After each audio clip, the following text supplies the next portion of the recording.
That and that. Now we have successful audio. Now you'll be able to hear me. I won't be far away. Just like magic. Exactly. So I don't know why. I think when I moved my streaming setup the other day, everything defaulted back. We rearranged the desk. We moved it this way. So at least now, hey, I can only test so many things beforehand. But we should be good now. We should be nice and live and loud. So thank you, Liz and sweetheart Courtney. But IYO needs to stand tall at one point in one of these weeks. I agree, JR, because she went ahead and again is just made to feel kind of like an afterthought. You know, we've seen her lose at Mania before, and she always puts on a damn good match. Okay in the promo department, but yeah, now you can hear me. So XSplit likes to default back to regular settings. So I think it was using this mic. Whatever. This whole setup hates me, but at least we got. I like it. Oh, yeah, man. You know? So, you know, the crowd again, fantastic tonight, chanting with the Cody Rhodes. I loved hearing them go completely nuts the entire time. It really adds to the WrestleMania season and the whole feel.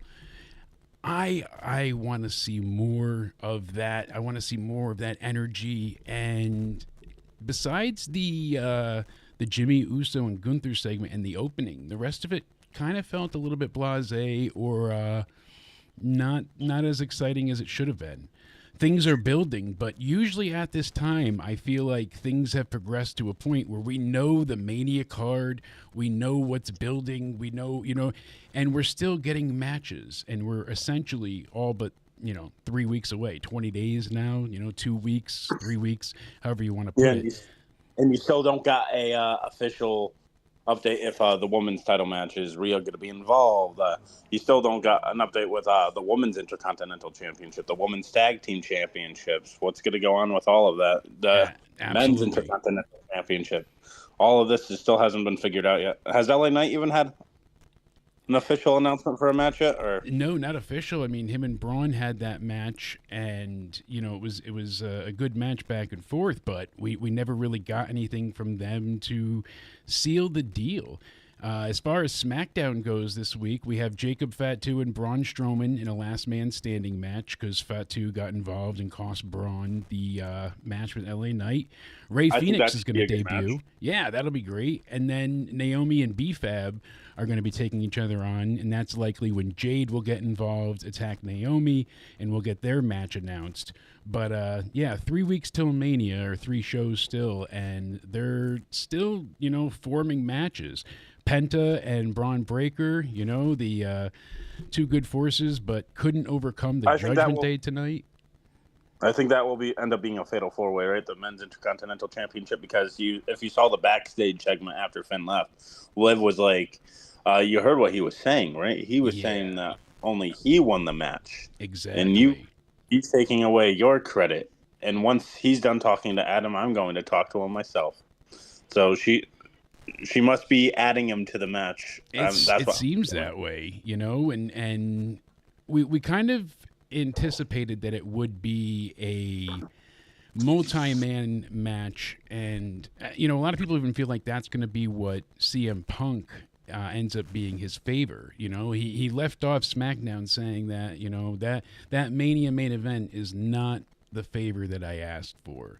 There's still something else, and so a lot of people are saying, oh, he's going to be asked if he wins night 1, he'll be put into night 2, and there's not enough time now to build that, really. I think it's just going to be something as simple as Paul Heyman's going to be my wise man for the night, or he's going to be mine going forward. Something like that is going to be the favor, or even just that, Punk comes out with Paul at Mania. I think that's what they're going for instead of adding CM Punk to the John Cena and Cody Rhodes match. And yeah, I would have rather it just been Braun versus Penta. Honestly, we've got a lot of these multi-men matches this year building, and for the card that Liz and I formulated and predicted, a lot of it seems to be lining up almost perfectly. And some of it is kind of a bit, I don't want to say lackluster, but it's not as exciting as it could be, sadly. And, I'm still waiting for Joe Hendry. Since we said his name, he didn't appear. I'm waiting, but You know, we I'm missed waiting out on last that week. too. I'm guessing that he will only make appearances on NXT, unfortunately. That's what it seems. Yeah, no, and I know people are kind of going nuts about the AEW references yet again, but you think over the last week what we got. You know, we got Punk going ahead and him saying that he still works with children. We had the Timu Undertaker comment, obviously, from Drew about Damian Priest. We had the entire badass, amazing back and forth between Shawn Spears and Ricky Saints on NXT and all the history they touched on. It's like WWE doesn't like when TNA was big for a little bit. WWE like refrained from mentioning them; they were afraid to, and then once they lost popularity, they were okay with name dropping them a few times. Like Kurt Angle, I remember doing that to Kevin Owens and Sami Zayn. I heard TNA's hiring. Yeah, you guys can get a job there. I think AEW, unfortunately, is getting to a point where WWE is going to eventually name drop them actually by name soon enough. It seems that way, you know, and as we check out the chat, yeah, I mean, it kind of seems to be what's going on. And because they're not afraid to acknowledge that they're there anymore, because I don't think... But they're certainly not looking at them as competition either. And we see this more and more. You know, AEW has announced that they're going to move Collision. So instead of being on that Saturday night going up against WrestleMania, they're going to have a super show of sorts on that Thursday going up against the TNA pay-per-view. Is it intentional? Are they trying to hurt TNA because of their relationship with WWE? It's possible. Which is funny because, you know, Tony Khan goes on these rants on saying it's not fair. Like if AEW's pay-per-view was on like a Saturday, right, and WWE was doing a Saudi show on Sunday, he would complain for whatever reason. Yeah, you're still getting away from us. But Tony Khan and his company was the one that put AEW Dynamite on the same night as NXT's original day. Yes. So I don't understand why that wasn't complained about by the AEW fans. No one said that. It is a bit odd, you know, and I know they're going to try and have this super show, which is all well and good, but and no matter what night they did it, it's a spring breakthrough is what they're calling it, and it's going to be held in Boston Thursday, April 17th, live at 8 p.m. So going directly head to head with the TNA Sacrifice pay-per-view, and it's or Rebellion, excuse me. It's kind of unfortunate that that's the night they're doing it, but giving AEW a bit of, like, you know, in hindsight or credit of their own, at least they are moving away from Mania, and they don't want to do it on Friday because that's SmackDown and Hall of Fame. So they're not doing Collision? They're doing it that Thursday. No, they're not going to do it on Saturday. They're going to do it Thursday for Spring Breakathon live from Boston. I remember last year they tried to do Collision on the night of WrestleMania. Yeah, they aired it a little bit early, and it just completely destroyed them. And we've seen it like for SummerSlam and other things that they've basically gone ahead and you know, not been able to keep up. So the only viewers they got were the die hard AEW tribalists. That's like because I don't think I remember watching. I thought it aired at around the same time. I know a few of those accounts on there. Were just, you know, those troll accounts like who's watching WrestleMania when you can watch Collision. Exactly. Yeah.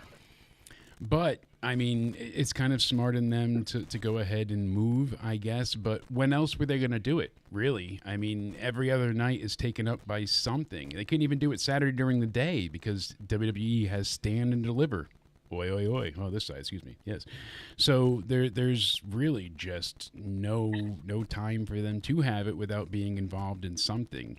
WWE has gone ahead and basically managed to eat up every ounce of time that is even available for all of WrestleMania weekend. It's pretty incredible, but they're going to be doing it from the MGM Music Hall in Boston. So they're going to be doing back-to-back nights with both shows being branded as a special Spring Breakthrough episode. So it's going to be Dynamite and then Collision following up afterwards.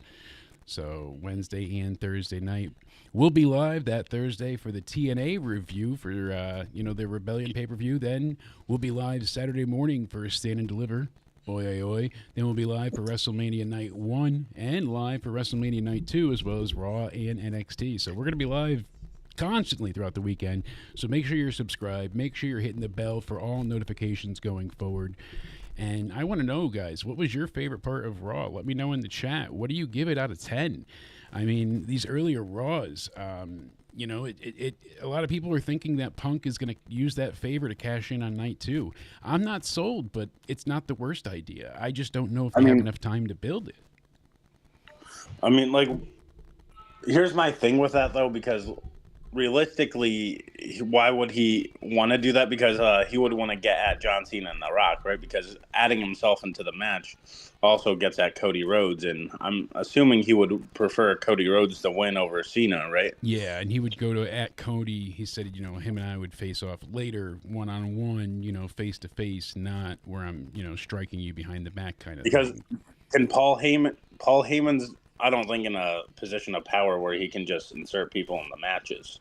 No, that's the thing. And what kind of power would he have to enable that to happen? He's not. And why does he have that power? Now. Exactly. So it doesn't seem feasible that Paul's in that place.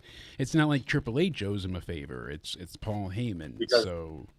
Because that can turn into a thing where can't The Rock realistically, if he wants to, saying no, that's, you're not getting involved in my corporate champions match. Yeah, since he's the owner, can pretty much, you know, do as he pleases, or at least as we've seen. And that's kind of the issue with having wrestling figures that have control. You know, Vince was in a position where it worked because he was the only one. Then when they added Stephanie and Shane, and it got a little bit muddy, you know, when people started to have power equal to or that of Vince. But because, like, when you have that, like, Triple H was the CEO, because then Vince would do something, and I remember those things where then Triple H would say, no, I'm reversing that. Yeah.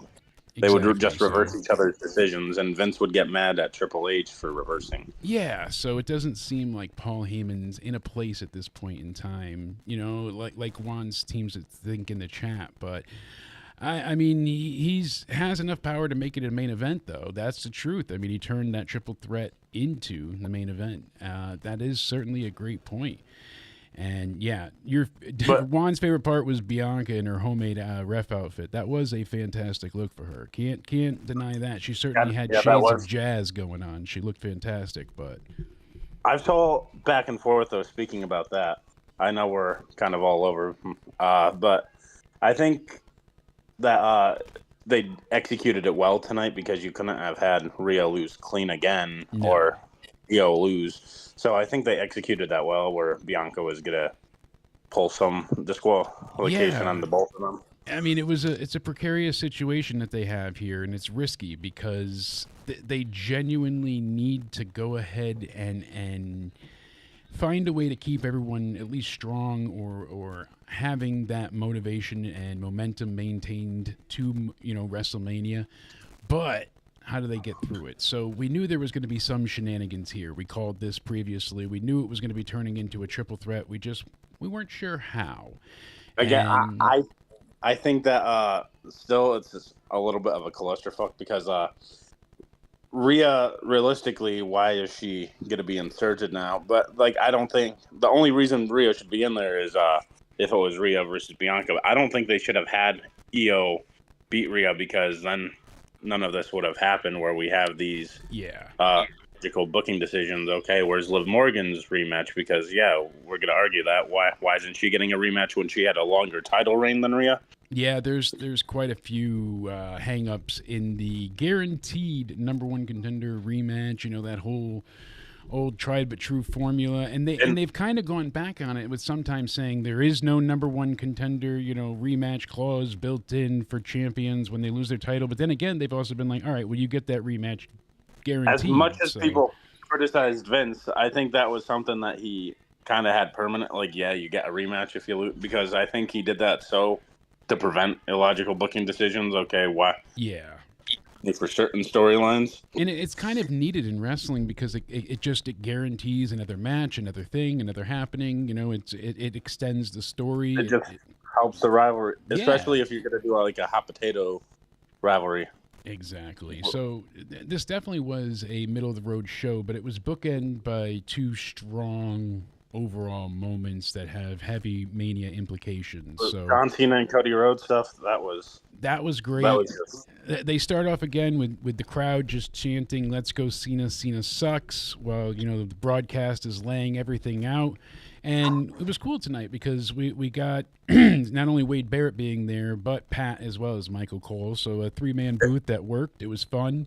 They had a cool few moments together that they had worked out. That was pretty nice. But Can that stay? By the way, the 3-man group. I think that I think this they worked perfect really together. well. Yeah, this was really good. Wade Barrett adds to certain heelish type things. Pat's fun all around, and Michael Cole has been really good at painting those stories. So the three of them, they worked well together and didn't topple over each other.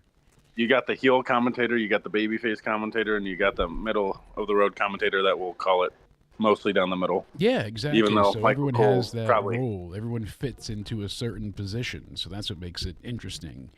And John Cena comes out to a just raucous set of boos, crowd tearing him apart. And just as he's about to go ahead and take the mic, Cody interrupts him. So Cody comes out, and he is just getting cheered like no other. Cody is so over. Crowd going irate for him. And there began, in a pinstripe suit, one of Cody's best promos. Maybe not the best, but one of. This was really good because a lot of people have tried to take John Cena to task and have failed. And Cena didn't really give him much to go off of tonight. He was really holding back and saying, like, no, you're pathetic for thinking this way. I'm in your head. So Cody right off the bat says that, what are you going to do to tear me down? There's only so much for you to make fun of. Are you going to say I left? Are you going to use Stardust? What's it going to be? An arm tattoo that's on my neck? What are we going to have? And then the crowd just starts singing Cody all over again. And finally we got, Cena to go ahead, and he's going to look at the fans, and he's like, I want you to tell them why you sold out, Cody says. And Cena says that, I'm not going to reduce myself and punch down to your level. And, he's like, Cody's been protected long enough. And he's like, I'm going to bury you just like I supposedly bury everybody else. They've been saying for years that John Cena buries talent. I don't bury talent. I bury mediocrity. Ugh, poetry. What a great line from John there. And both of these guys had some fire to spit. They really cut deep. And he spoke about, you with that belt disgusts me because, you want to be undeniable, but you're just underwhelming. And, Cena is telling Cody, you're not authentic. You're just too perfect. You're too polished. You took the heartbeat of this company away from me because of how protected you are. And he's like, look at them. They're singing your name. And if we take away your entrance, there's not much more to look at you except for a pinstripe suit. And he's like, you're afraid to show who you are, and you just want to give viewers a generic mix of everybody, every superstar, every person they've ever seen in this company. You're just a generic blob who's still afraid of public speaking. And he's like, I've worked too hard to make the title a symbol of mastery, to have it carried around by a Nepo baby whose gimmick is so into himself that he had to have a tattoo put on his neck for the world to see. I loved it. John could have walked away there, and that could have been it. That could have been enough for them to continue this. I was afraid Cody Rhodes wasn't going to be able to. Cody Rhodes held his own, but I was afraid for Cody Rhodes there because I was trepidatious. Yeah, John was spitting fire. I don't. That's the last person I think you want to get on a mic battle with. We've seen what he did to face Roman at one point in time, and that's a promo, kid. Learn it. You're going to have to do it eventually. Spit it out, Junior. So he says the tattoo is not what the issue is. It's what the tattoo exposes, and that you're nothing more than a common fan. You aren't a real champion. I'm going to take the title home, and I'm going to expose you for being an errand boy, my driver, my chauffeur. Loved it. Loved it. Fucking he said, beautiful. There's your why. So that's why Cena sold out, because he hates Cody. He hates who Cody is, how polished and clean and perfect Cody is. And he is jealous of the love and adulation that Cody gets. It's clear. And I like that they're telling a little bit of this story now, because for years, John has never gotten that 100% reaction. He's never been fully adulated and loved. It's always been a mix. It's kind of like admitting without admitting that he's jealous of Cody. Yes, absolutely. Abso-freaking-lutely. And this is when Cody says, no. The fans chose me. He's like, I'm not the same as a guy in the office who isn't here anymore, who chose you. And the crowd basically gasped at that line. That was a really good one. He's like, I'm a wrestler like my father before me. And if anyone is a company's creation, it's you. You were, like you said, you were made by a man that's not even here anymore. Everyone's afraid of Cena on the mic, but it's not because he knows, what you do. It's because you have more dick in your promo than you do in your jorts. And Cody just lighten him up. He basically says that, Cena's too busy hanging out with Zac Efron, wishing he was 16. And that's why you sold out to The Rock. So we get a big "you sold out" chant. And he's like, John, you're still my hero, but you're also a piece of shit. Loved it. And they weren't censoring anything here. They didn't censor the fans saying fuck repeatedly. They didn't censor any of it. Later on in the show, they tried to censor the crowd chanting the F word at certain points. But for this, they just let it go. What's the point of that? I want to know what's the point of that, because we heard shit. Yeah. Are you only allowed to hear shit at 3 o'clock but not 4 o'clock? Are you only allowed to say it so many times? Is there a limit? But it's streaming, so that's what I'm really unsure of. Because Netflix has shows on their platform that say a hell of a lot worse than what WWE said. And I don't understand. So I don't think it's a Netflix restriction, because Netflix has some things on there that... Yeah, exactly. So I think they just want to keep themselves as close to PG as possible while skirting that line and being edgy. I think that's their intention. I think they need to go with the time, because I think... they need to realize people don't like the whole let's try to keep it as happily family-friendly PG as we can. Yeah, exactly. They need to, not only, like Jar said in the chat, they need to explain why you joined The Rock. And I think that could be a simple explanation. I've said it before, something is, hey, The Rock made it possible for me to get into the chamber without qualifying. I knew I had to go film, and because he's up top in a managerial role, he knew that I was desperate to get to Mania, and that was my only other chance, so he made it happen. Something like that. The Rock proved to me that I am the same as him. I lambasted and shit all over The Rock for years for leaving WWE to go to Hollywood, and I did the same. He proved to me that I am nothing more than just a typical hypocrite, and with him, I could be better than without. There's not that much needed, but they have to address it. It is such the elephant in the room as to why he worked with The Rock, someone that he was such a rival against for so long, while maintaining both of them to be faces and crowd favorites. They hated each other and split the audience. Why are you forming an alliance with your biggest rival? Exactly. So I absolutely demand as a fan for them to have this meeting of the minds in the ring between The Rock and Cena and Cody. It has to happen. I'm afraid about this once.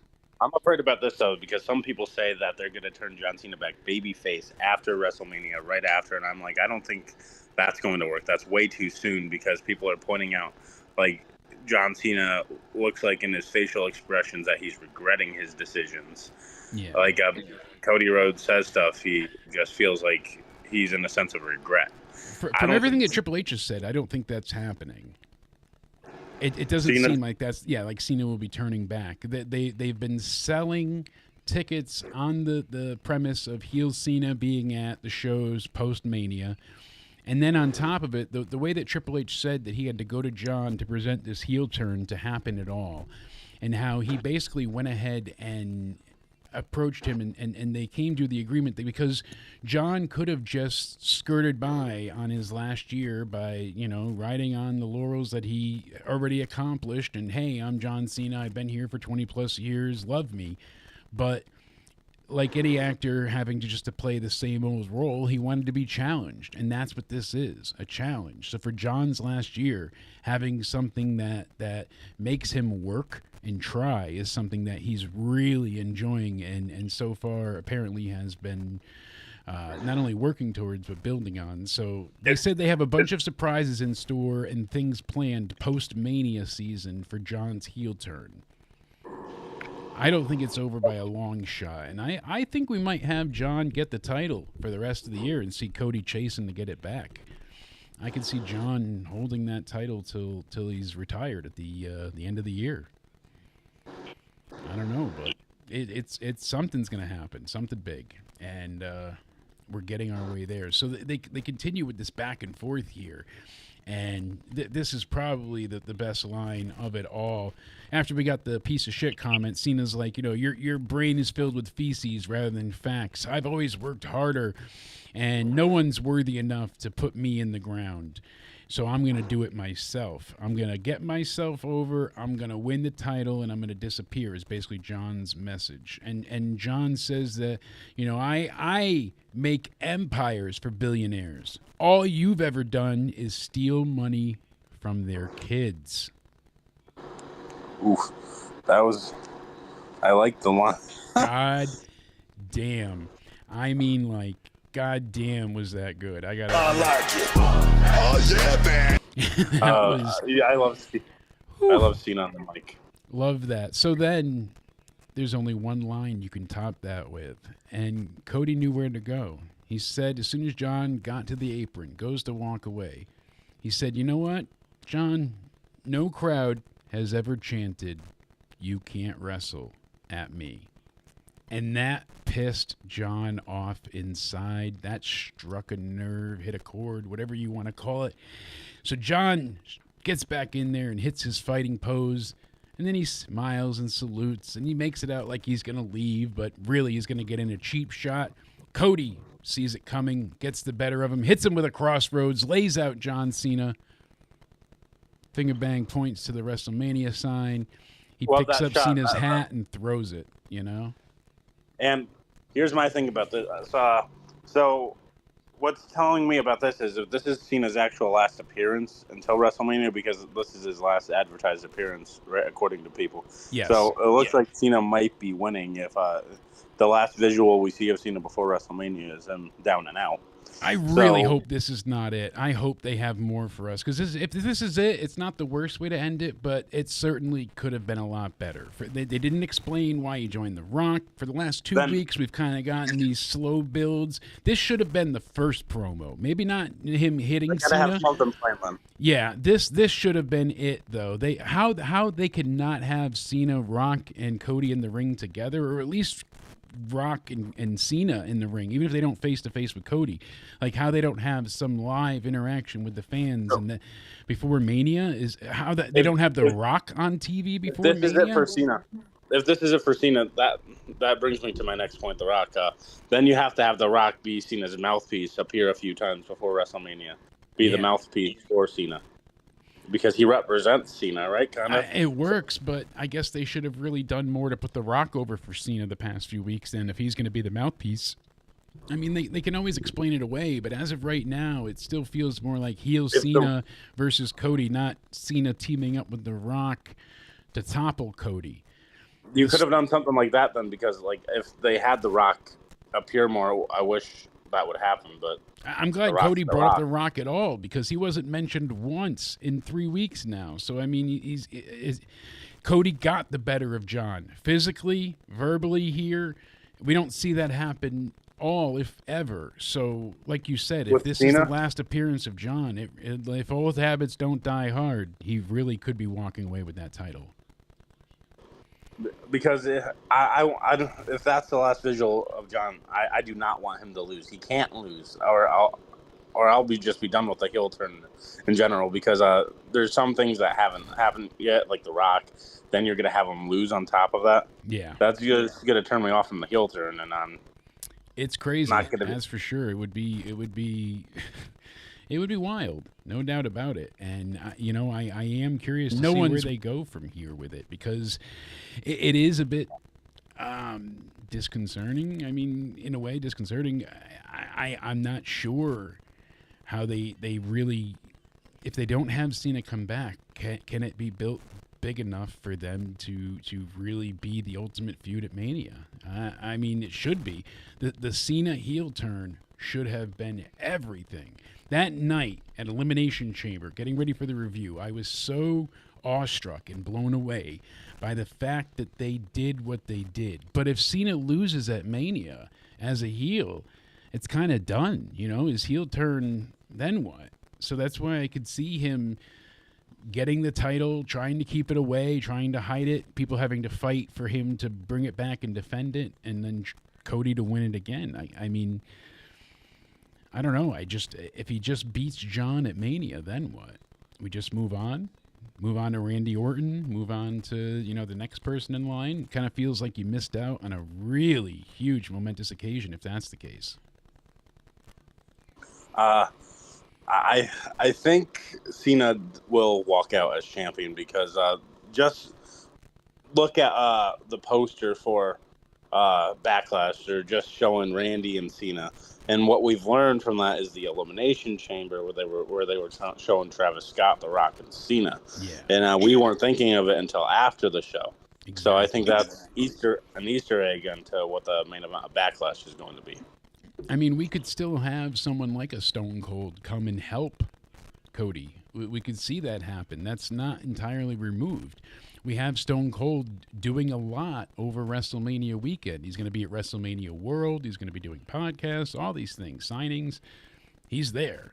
He's going to be accepting at the Hall of Fame for the, what is it, the match of the year? Well, not match, what is it, moment, of all time or whatever, the new, basically, category that they're having. And I love that they're now including moments and matches, because you might have people that'll never make it maybe into the Hall of Fame, but they've had such a impacting and lasting effect on the business with something they did in like a main moment that could now be immortalized and live on forever. So I think it's a great idea. It adds a little bit more excitement to the Hall of Fame too, including, fan favorite things. So I think it's a great way to start off. That double turn obviously is probably one of the best of all times. With we pretty much had them already turning, but Mania was the official flipping the switch on both sides. Brett went full heel, Austin went full face. Shamrock getting involved was great. I can't wait to hear them both talk about it at Mania. So for the Hall of Fame, anyways. I mean, is it just match? It's moments too, because they're including both. So CM Punk's pipe bomb, for example, can be inducted into that can absolutely be included. Yeah, and that would be something else. I think it's pretty wild to have that as a, it's going to be their the Hall of Fame promo. Yeah, immortal moment. So going forward, it's not just matches, but moments as well. And their WrestleMania 13 match will be inducted as an immortal moment. So very cool on them for that. I wonder how Vince feels about stuff like that, because was he always against that, or was that idea ever introduced to him? I wonder, because it wasn't used for ages, and this is something they do in the UFC. They're now one with the UFC, so it makes sense to incorporate and do this type of thing, certainly. If Cena wins, you ruin Cody. I don't know if you ruin Cody, because Cody then has to come and fight back to win the title again. Like, if he gets screwed out of it, he has to then fight, scrap, and claw. And Cody's better on the chase, I think. I think so, too, as we've seen, but if you beat Cena, I feel like you just end the heel here. It's like, you beat him, so why would he be an issue going forward? It's a precarious situation. Lose eventually, because Cody can't beat everyone. Because isn't this why people hated Cena? Yeah, I mean, what are they going to do with have another Roman where he holds it for 4 years and then finally the title needs to be transition. You need to have other people, and these long title reigns aren't always what we missed it because we didn't have it for so long, and then once we got it, it seemed like everybody had these like, monumentally long reigns. The tag titles for the Usos and the New Day, the tag, the IC title for Gunther, again with the main belt with Roman. So Cody Rhodes will be fine. Yeah, like, it doesn't feel as special as it once did. I think if Cody loses, they can do it in a way. I mean, people said at WrestleMania 39 if he lost that, there'd be no way for him to redeem himself. And then he won the Rumble again and won at Mania. So I don't think they have not thought of every angle possible. I'm sure they have worked this out extensively, but I don't think they're going to ruin their top face in Cody. They're clearly going to do something. Vince previously would have if he had a idea in mind, like ruining the streak and things like that. If he wants to do something, he was going to do it. I feel like with Triple H, he can be convinced to not do certain things, and therefore that kind of gives him the chance to make course corrections and not just follow his own vision. So because Vince will be like more, no, it's going to go my way. Exactly. No, he will not listen to anybody. Sometimes, I guess, once in a while, like with Kevin Owens, for example, we talked about Triple H begged Vince to please just protect him, and I think Vince gave him that, stuff like that. Certainly, and like Liz said, Cena's going to be doing no service to the bell if he's holding it hostage like Roman. Granted, if he just disappears with it, goes back to Hollywood and holds as a champion, that would not be good at all. But if he's defending it at Saturday Night's Main Event, at other, PLEs and big shows, it wouldn't be the worst thing to have for the last year heel John Cena defending the titles and having different challengers. Does he bring back the spinner belt or no? I wonder, if he does get the title, does he make his own title? Does he do something to allude to it? It's possible. I wonder if we get something like we do with the Death Riders, where you don't see the title at all. I mean, he said he wanted to take it for himself and then take it away, so no one has it. It's possible. If this spinner belt was brought back, you would have to modify it because you would have to put the modern logo on there because the last spinner belt had the old logo. Exactly. They'd have to redo it somehow. But with him mentioning it on the build to Mania, it certainly seems like, hey, anything is possible. That's for damn sure. And I wouldn't mind the spinner belt back because it looks good on Cena. You have to admit that. It fit him. It didn't fit in the modern era, but it fit with Cena. Actually, and Cena was kind of a relic of it looked decent on Edge too, believe it or not. With the Rated R one that he had, the custom title, I think. Believe it, the I was never crazy about the spinner title personally. Even if it didn't have the spinner, I didn't like the look of it, but it was weird because the title, I didn't like the design, but it didn't look bad on wrestlers because CM Punk looked good with. It wasn't the worst design. It just looked more like a toy than other belts because of that was the issue. It needs to look more like a title. But Cena, it worked. It just worked. Cena made that tonight known. He's like, I want you to go and buy the toy that everybody else has because I would be taking the real title home, and you're never going to see it. So it really fits with the story, the gimmick, everything that Cena's trying to accomplish right now is to take away everything from the fans. It's an interesting story. It's kind of what I thought the Death Riders were aiming to do on AEW. So we'll see what happens going forward, but I hope this is not the last appearance of John Cena. If it is, I mean, this was a damn good back and forth, and to sound like a pun, the time was now. They had to do something big like this to sell people on it. The last 2 weeks didn't work, and they waited 2 weeks to capitalize on the recap and follow-up on what happened. We had to wait for Cena anyways, so it's been a month of waiting essentially, and I don't know if it's entirely living up to the heel Cena expectations that I had, but today's back and forth I get the good excuses of you wanted new music, you're not getting that, you wanted new gear, you're not getting that, but I think it's still stuff that we needed.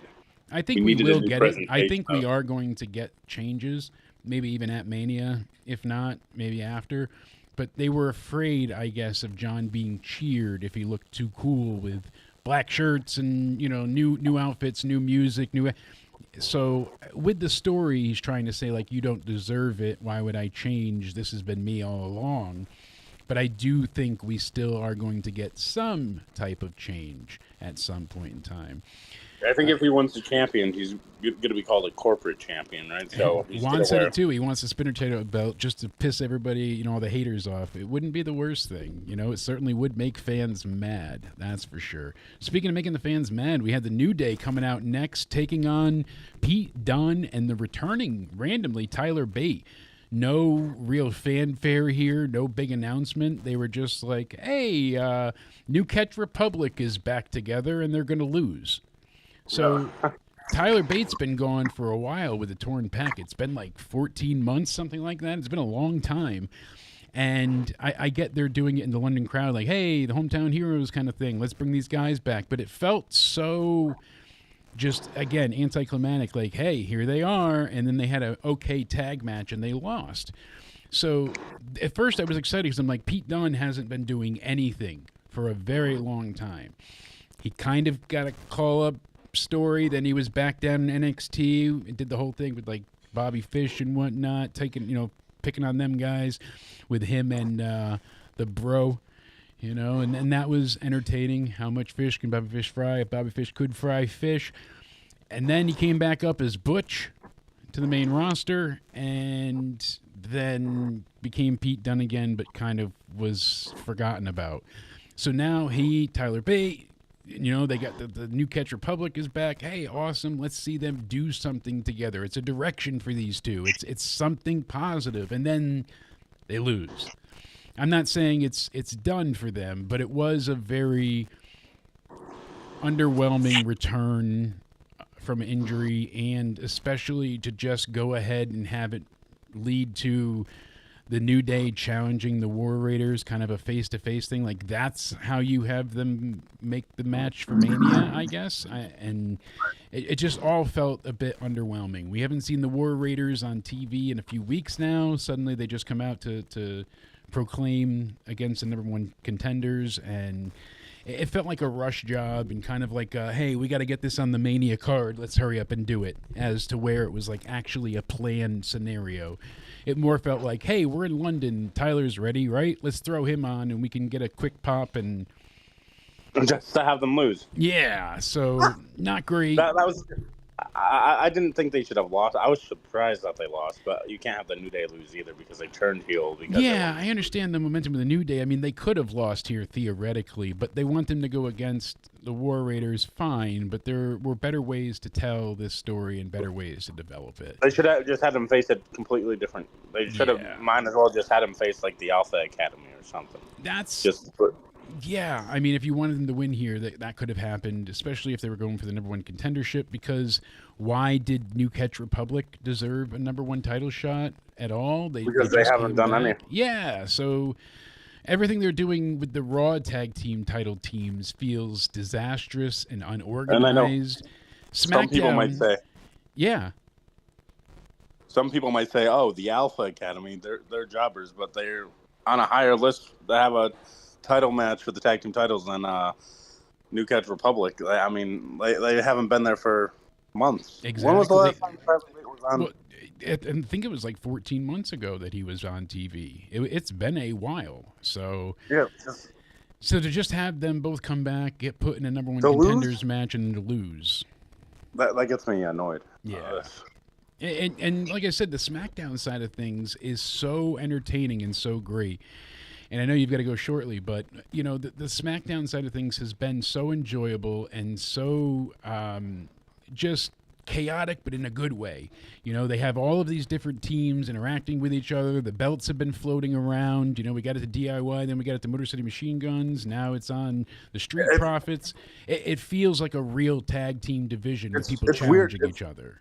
It's like It's like Triple H turns into a different person when he books the Raw tag division. I don't know what's going on there. Like, you have the same guy booking both shows, and how does it come out one so good and the other so piss poor?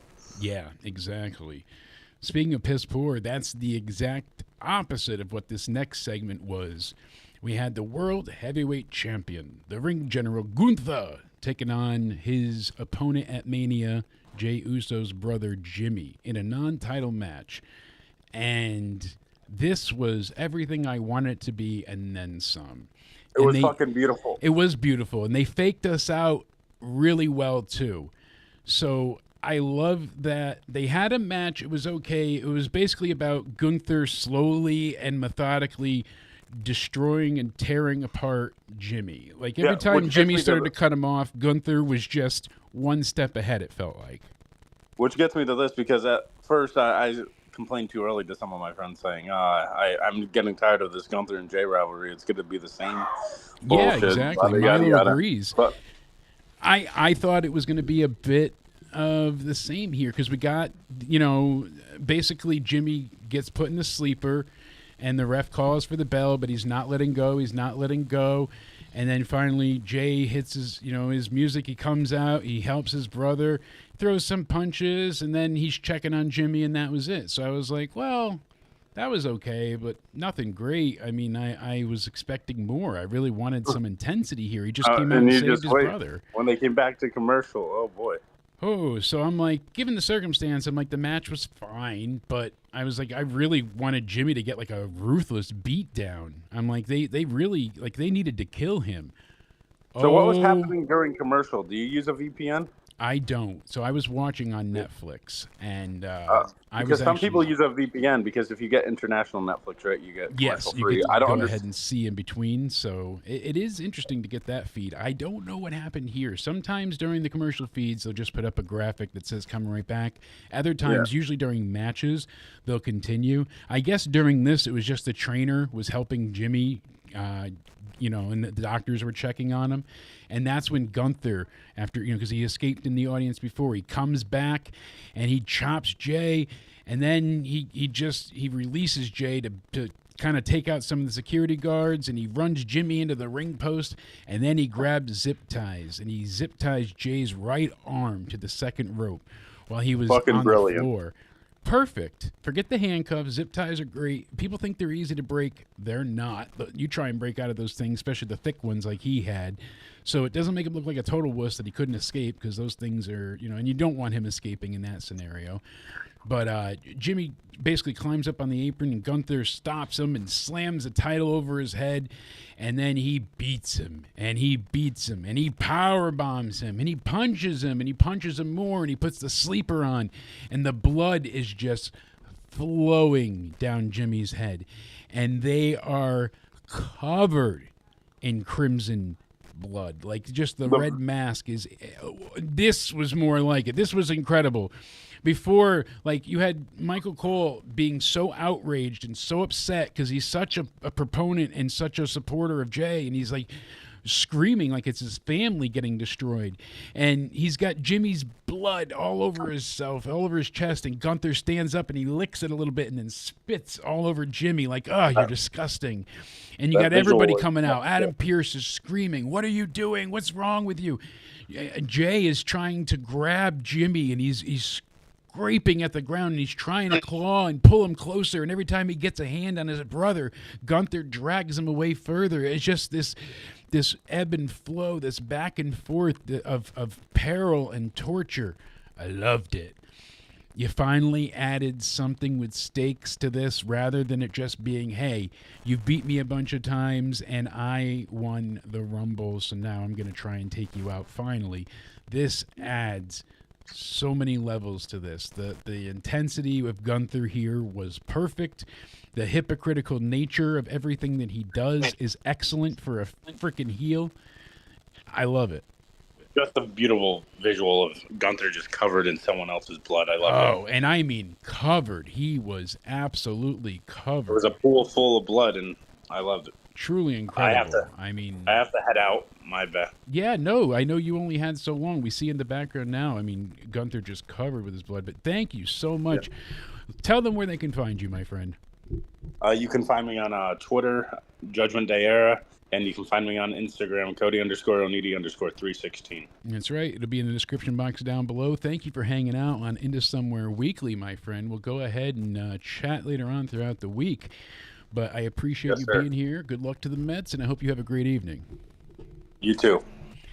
And, I really love the intensity I loved what they gave us here. This was more like it. This was needed. This was fantastic. The amount of blood, all of it, excellent. They really needed to added some personal gripe to Jay against Gunther, more than just having him beat him multiple times in the ring. So now we have a reason for redemption for Jay. It's more than just an entrance, more than just a catchphrase, more than just yeet. So then we got Finn backstage. He's talking to Dominic and Carlito, and Liv and Raquel come in. And they said, oh, look, you guys buried the hatchet. Everybody's getting along. And he was basically telling everybody, hey, don't worry, because I'm going to bring home the IC title. And Raquel smiled, and then she looked angry once, we saw Finn and Dom leave. So Carlito stayed with the women and kind of looked off to the side till he got barked at to leave. So interesting. It seems like we have a dissension in the ranks of Judgment Day. We weren't sure if Liv and Finn were together initially. We saw them, in the car, the hotel key, all these different things that came to be. And then what? Hey, Liz has power now. Yay, I'm glad your power came back. Should Jay versus Gunther have a stipulation at WrestleMania? Ooh, Juan, I don't know. I don't think yet. I think the rematch will definitely need it. I'm not so sure that Gunther's losing here. I don't know if they can have Jay be beaten and survive, but there's ways to do it. I'm not so certain. I mean, I can see the big celebration, Jay being the champion, but I mean, if Cena's going to be the heel on the other side, I could see Jay beating Gunther. We at least get one feel good, but it's a precarious situation indeed. So then we get the IC champ himself, Braun Breaker and Penta. They're taking on Finn Balor, Dominic Mysterio. Pretty straightforward match. Penta goes for the Panama Sunrise on Balor at one point, but then Dom comes in and breaks it up. And that's when Braun goes for a spear on Balor, but takes out Penta. And, of course, shit falls apart. Balor hits Penta with the coup de grace, and they pin him. Gets that coup de grace. And, this is Penta's first pinfall loss in WWE 2. I'm glad they at least made note of that. He hasn't been there that long. So it's okay that he lost here, too. Some people were upset online. It's all building to tell the story. Later on in the night, we get the Judgment Day, basically meeting of the minds once again. They're all talking. And it turns into a bit of a surprising scenario. So Liv there, she's listening to Finn, and he says, I did it, I won, I stood tall. And, it's basically all his work, his doing. And it was interesting because she goes ahead and Liv waits till Balor takes off. He's going to go talk to Pierce to get a match and go again for the IC title. And that's when Liv says to Dom, hey, hold on, you did this with him. There's a team here. You need to go ahead and, you need to be given credit and praise. So I want to go ahead and I want you to get the match. So interesting. Liv causing a bit of dissension in the ranks of the Judgment Day. Seems even more like we're getting that multi-man match at Mania. I don't think they're adding Sheamus in here. It looks like it's a four-way at this point in time, which I'm not complaining about. I'd love to see Penta win. We do have Rey Fénix debuting Friday.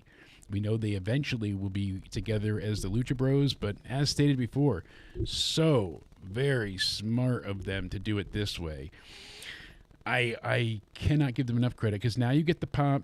Obviously, for Penta, his debut, you get it for Phoenix's debut. You get a pop when they cross paths, and then you get a pop when they actually work together and team up as the Lucha Bros. So, Nick in the chat said, I wish I got this Cena in his prime. I know, it's kind of a sad thing that it is his last year. In a way, I think it would be a bit unrealistic, but incredible if he goes ahead and he's like, oh, now I'm not retiring. He's going to still. That's his plan, but I'm curious what other twists and turns they got for us in store for this year with John being the heel. We had Chad Gable backstage. He's talking to Adam Pearce, saying that he's still sick. He's not going to be able to compete. And that's when Pearce says, oh, well, next week Raw is going to be from Minneapolis, your hometown. He's like, I'll be good then. I'll be fine. And Pearce said, no, there's nothing more important than your health. So I want you to take it easy, but I did make arrangements for El Grande Americano to compete instead.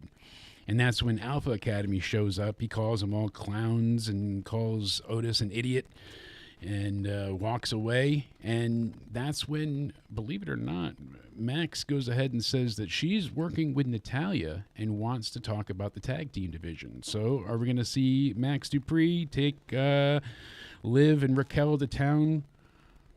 Could happen, She said she's been working with the Boat, Natalya. And they also wanted to talk about Otis and Akira getting a tag title shot. And we had good old Braun Breaker, the IC champ, in the backstage area. He's about to be interviewed by Kathy, but then Penta shows up, starts yelling at him, basically calling him an idiot, saying that, you speared me, you cost us this match, we could have had it won, you got me pinned. They start fighting, and that's when all the producers run in to break it up. We get AJ in the ring, and he basically takes the mic and says, after the fans are done chanting his name, he's like, I've been waiting patiently for a while backstage. And he said, I knew Logan was going to call me out, and I came to see whatever he had to say to my face. So he calls Logan out instead. Bit of a twist on it. And Logan Paul went ahead and came out and was just beyond torn apart by the London crowd. He was booed, possibly loudest of the night, right up there with Cena. You're trying to hear him talk while cutting a promo. He's trying to tell, Styles that, hey, I'm a girl dad and I want to teach my daughter forgiveness. So she forgives him for what I do to you at Madison Square Garden. Funny. And Styles said, hey, I forgive you for being the biggest douchebag to ever enter WWE. Funny. So Paul then, throws a kick and AJ stuffs it. This is after they pointed back and forth at the Mania sign. Pretty basic build. We knew what we were going to get here. They tries to put him in the Styles Clash, and instead they end up fighting at the announce table, and Logan Paul ends up hitting the pulverizer on Styles, exits the ring, holds his hands high. Awesome way that move looked. The pulverizer, awesome finisher. Logan, I hate giving him how much credit he gets, but he looks great in the ring, and he got a ton of heat. So I can't deny that. Him and Styles at Mania is just going to be one of those, like, hey, not really a story, match for match sake, but the match is going to be damn good. I mean, you figure we've had AJ in WWE for 9 years now, and it's crazy. So having those two at Mania, it'll be a great match. What's going on, Byron? I wonder how many more matches left to be announced for Mania and when. I know we were talking about it earlier, and it is a bit, I don't want to say concerning, but it does feel rushed, certainly, to not have the Mania card almost in full by now. Usually we're waiting on one or two matches maybe to be announced at this point, but we usually know the card and are just advancing the feuds.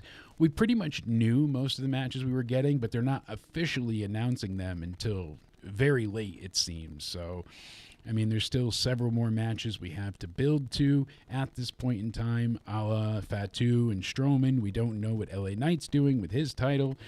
We don't know, a lot of things at this point in time. So a lot of things to be built up.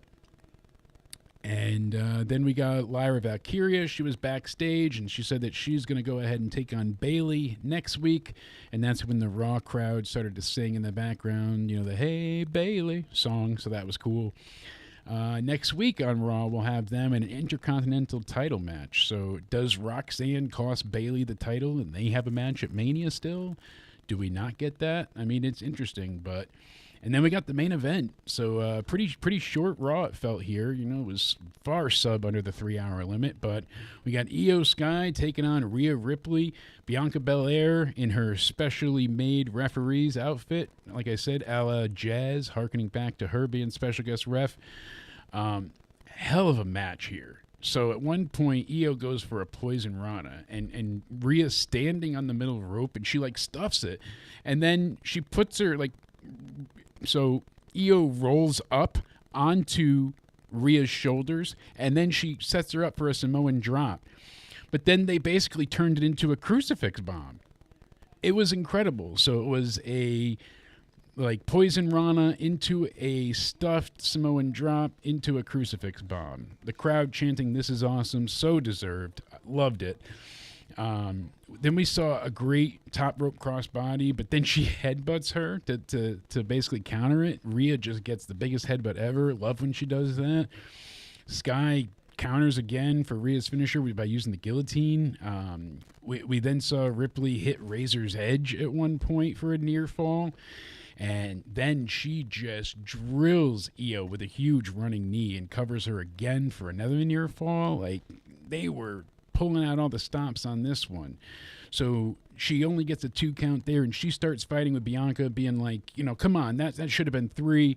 And even Michael Cole was like, no, that was a fair count. And Rhea's just getting frustrated, but they really wanted to set up both of them getting mad at the referee. So she gets Io set up for the Riptide, but then she, counters it and gets out of her and rolls her into a pin for a 2 count.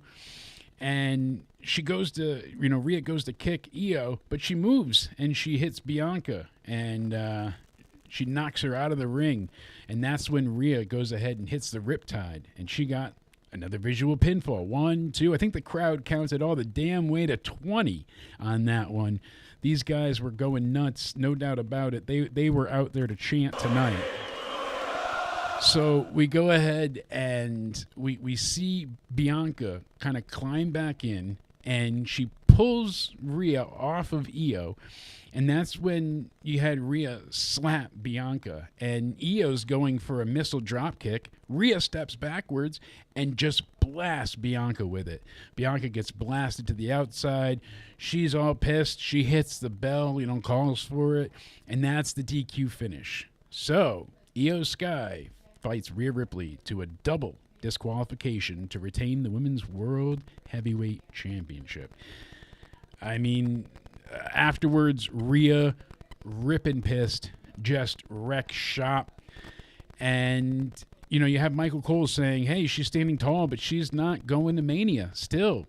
You heard the crowd chanting one more time after she dominated Io Sky, gave her a great riptide, and she goes ahead then, and she's fighting with Bianca, and she picks up the title belt, she holds it above her head, and she grabs Bianca, and she hits a riptide on her from the second rope. And she's just standing over them, looking tall, looking like a real badass, the top woman in WWE. They thanked us, said they'll see us in Minnesota, and that was Raw, folks. I mean, the main event was as far as a match, damn good. But there was never a point in this match that I didn't realize it was already a foregone conclusion. It was shenanigans abound, one way, shape, or form. And that's what's disappointing about this story. They're not giving us a creative reason for them to get to the triple threat. And really, I don't feel like it was a triple threat that was ever needed to begin with. Rhea shouldn't have really lost the title to Io. I know that was a shock thing that they were trying to do. I don't hate it, but I'm not a fan of this triple threat match, especially. We're getting a lot of multi-man matches at Mania, some of which aren't getting the best of stories and builds. So to have us here now, I mean, the Fat 2 story, that should have happened weeks ago with Solo, I feel like. He should have turned on him by now already. They should be feuding with each other to set up the match more, not to even announce it. There's a lot of these things that just haven't come to fruition yet, and it's really feeling like, all right, they're overseas for a few weeks, and they know this, so they're going to take their time. They're going to develop things slowly and then kind of give it the full rush when they get back. I don't know if they were afraid of their viewership, not tanking, but being lower while they were during the non-normal times.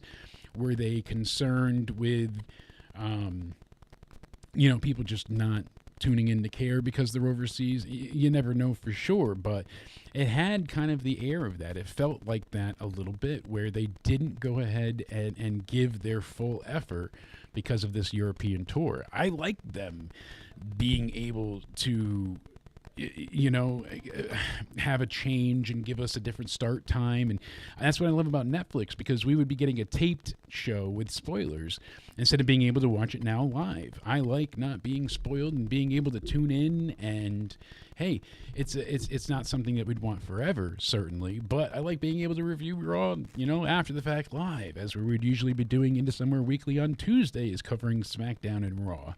So it's nice to have this instant feedback, but they've certainly held back. They haven't had every star at every show. It's felt a bit underwhelming or lacking, and the overall build to Mania really feels like they've forgotten about a few people along the way, and now they're like, hey, crap, we got to throw them out there.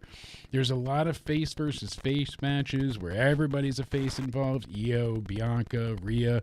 It's like they forgot to build a woman up to face Rhea at Mania. Nick B, yeah, you're right, and that's really what it seems like. Oh, we had Bianca win, but Bianca was a face, so we didn't want the fans to just go with Rhea, so we needed a reason for them to cheer somebody else, so we added IYO. And it's not that IYO doesn't deserve it, but like Byron said, breaking news, Raw has 2 more matches left to announce, and SmackDown has 3. At the very least, that's 5 matches that we haven't had announced for WrestleMania at this point in time. Usually, at the very end, we'd be getting maybe, the Andre the Giant participants, but we'd have these matches laid out. All in all, there was a few really good moments from tonight. Obviously, John Cena and Cody Rhodes, excellent. I really hope that this is not John's last appearance before Mania, because this is what we've been waiting for. This is exactly the heel Cena we've been requesting, needing, and requiring. This is the best Cody sounded in a while, at least the most believable. Like, you can get into his words because they feel real. It's gritty. It's truthful. There's, we never chanted, "You can't wrestle" at Cody. And that's a fact of life for WWE for many years now. And for the last, I would even say decade maybe, since John had the U.S. title with that run there and so on, he's been revered as a face, as a WWE lifer. People have cheered and reacted positive to John coming out. When he came back at, I think it was Money in the Bank, or before that SummerSlam when he had the feud with Roman, that was great of a reaction for him. That was about as unanimous as it get. But still, not everybody was into John. We always had, even 80% of the audience being into it. You still had some boos. So to hear him 100% booed, and to lay out a line like, "All I've done is make money for billionaires. I built them empires, and all you do is take money for them, for their children." Like, that's not what I expected from Cena, and that's great. It's excellent. The rest of the show, though, Logan Paul, that new finisher that he's got, that's awesome. Love that. The match, I'm sure it'll be good. I wish there was a bit more story. The tag division feels like a terrible afterthought. The women's tag, I guess they're trying to set up things, but, they're having Bayley take on, Lyra Valkyria when it should be Raquel, as she was the last one to get the pinfall over her. If that's how they're handling and building towards Mania, okay, but what are you going to do about the women's tag titles? So there's a lot up in the air right now, and a lot that's unknown. It seems like, we're getting at least 7 or 8 matches per night, definitely. And when we did that initial prediction show with Liz and I, it was about damn near 10 matches a night, realistically. And, they're doing everything they can to get everyone on the card. Tomorrow night for NXT, the only match we have announced as of right now is Shawn Spears versus Ricky Saints for the NXT North American Championship. They had that amazing face-to-face sit-down last week that was truly cinematic. That's for you, Spaz. And for SmackDown, we've got Fatu taking on Braun Strowman in a last man standing match. We have the debut of Rey Fenix, and then, of course, Naomi's taking on B-Fab. They'll be live Friday from Chicago at the Allstate Arena, so nice to see SmackDown live again. But all in all, if I had to give Raw a rating tonight, it would probably be like a 6.5 in that area. I mean, you kind of have to look at each thing on its own. If you hear a show getting a 6, you'd be like, oh, that's not too great, especially WrestleMania season. The road to WrestleMania, these shows should all be just slapping. But yeah, the SmackDown side of things, as far as the tag team, seems to be doing much better. But they're doing better with the women's division on Raw. So yeah, that's going to turn into a 3-way at Stand and Deliver. There's a lot of multi-man matches, absolutely. You know, we've already got the 3-way with Javon and Trick taking on I like it. Oh, yeah, man. Femi, so that's going to be great. You know, the Stand and Deliver, they're starting, I think they said sometime ass early in the morning. The call time is like 9:30 in the morning. That's supposed to start, I think, at 11 or noon on Peacock or Netflix for international viewers. We will be covering Stand and Deliver live, so you're going to want to make sure you tune in for WrestleMania weekend. We'll be there. Stand and Deliver over this way. That's right.